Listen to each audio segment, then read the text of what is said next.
Forward. Thinking creates thoughts, and thoughts exteriorizes the acts, objects and events which have made and changed the world in which we live, to be what it is. Tongues and hands were the tools that built up every civilization that ever existed.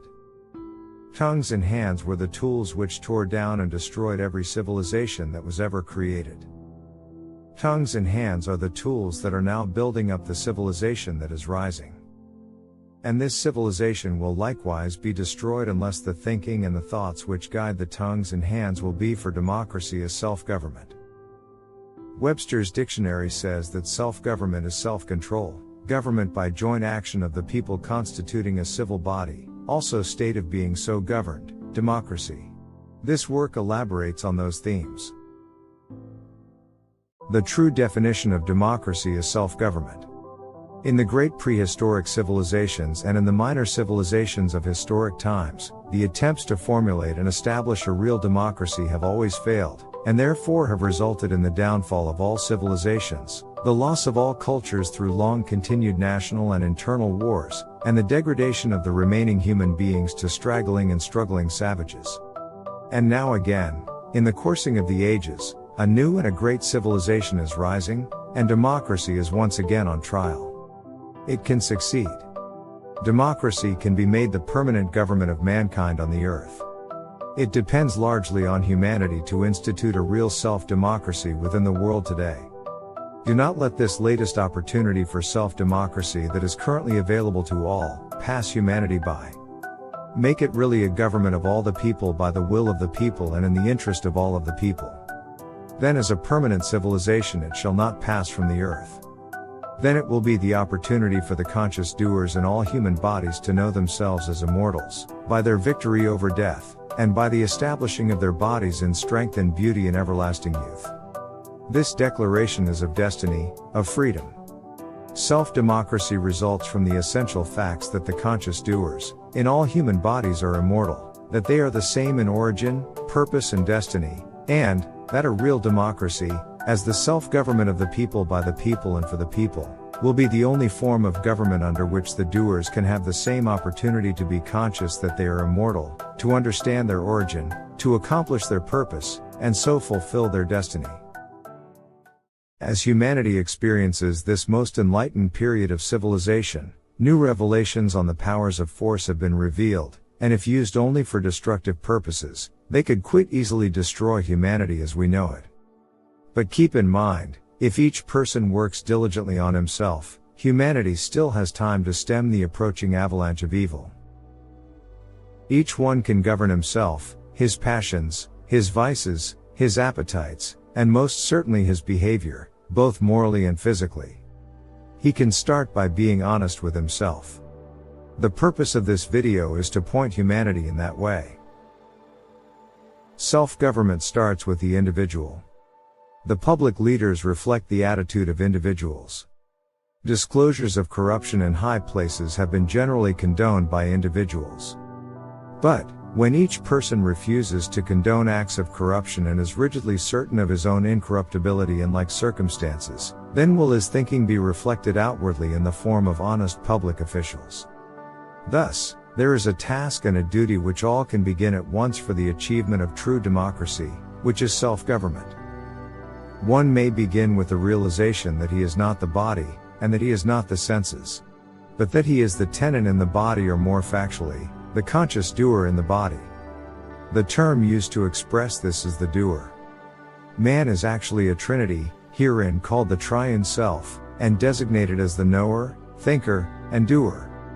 Only the doer part is in the body, and of this part just a portion which is, actually, desire and feeling. Desire predominates in males and feeling in females. The breath form here defines what has been commonly called the soul and or the subconscious mind. But it is not a mind. And it is not conscious of anything. It is an automaton. It is the most highly developed unit in the body on the nature side and, in fact, governs the body according to the orders received from the four senses or from you, the conscious doer. In the case of most persons the senses are conveying most if not all of the orders. An obvious example of this is the use of television and radio impressing the breath form through the optic and auric nerves, the senses of sight and hearing.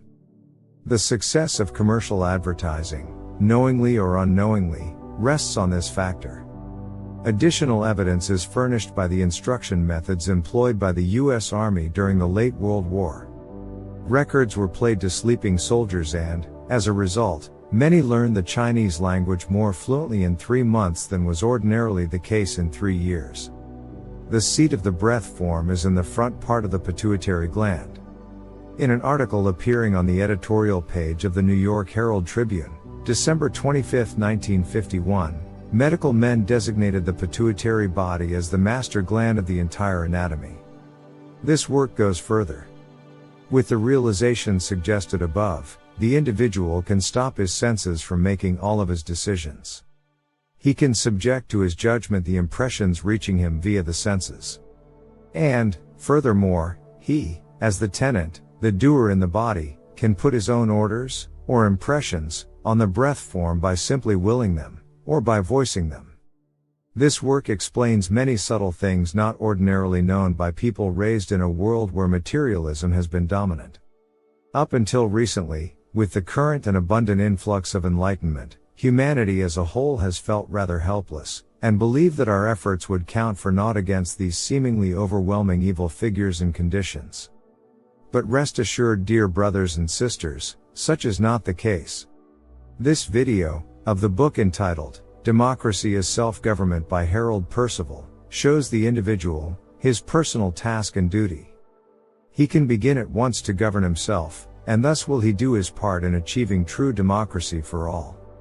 The following words in this video will acquaint the reader with some of his past experiences in order that he may comprehend and eventually proudly claim his inherent status as a human being. If law and justice rule the world, and if each one born in the United States of America, or everyone who becomes a citizen, is free and equal under the law, how is it possible for all Americans, or any two, to be entitled to equal rights and opportunity of life and liberty in the pursuit of happiness, when each one's destiny is so necessarily influenced by his birth and by his station in life?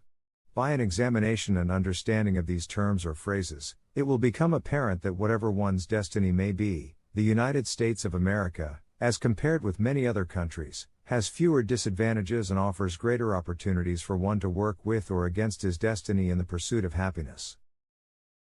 Law is a prescription for performance, made by the thoughts and acts of its maker or makers, to which those who subscribe are bound. When one thinks what he desires to be, or to do, or to have, or, when several think what they desire to have, or to do, or to be, he or they are unaware that what they are mentally formulating and prescribing is the law by which, in the near or distant future, he or they are actually bound to perform as the acts or the conditions in which they will then be. Of course, most people do not know that they are bound by the law of their own thinking, else they would not think the thoughts they usually do think. Nevertheless, by the law of their thinking, all things that are done in the world are done by the prescription of their thoughts, and all the unexpected and unforeseen happenings and conditions are brought about by the officers of justice in the world of the unseen. Justice is the action of knowledge in relation to the subject in question. That is, it is the giving and receiving of what is right and just exactly according to what one has prescribed for himself by his thoughts and acts.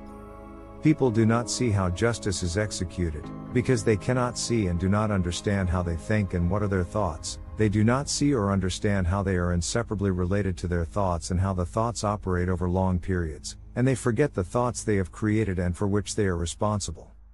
Therefore they do not see that justice administered is just, that it is the unerring result of their own thoughts which they have created, and from which they must learn the art of what to do, and what not to do. Destiny is the irrevocable decree or the prescription filled, the thing prescribed, such as the body and family into which one comes, the station one is in, or any other fact of life. People have indefinite notions about destiny. They fancy that it comes in a mysterious way, and haphazard, by chance, or that it is caused by any other means than by themselves. Destiny is mysterious. People do not know how individual and universal laws are made. They do not know and often refuse to believe that man makes the laws by which he lives, and that if law did not prevail in the life of man, as well as in the universe, there could be no order in nature, that there could be no recurrence in time, and that the world could not exist as it does for an hour.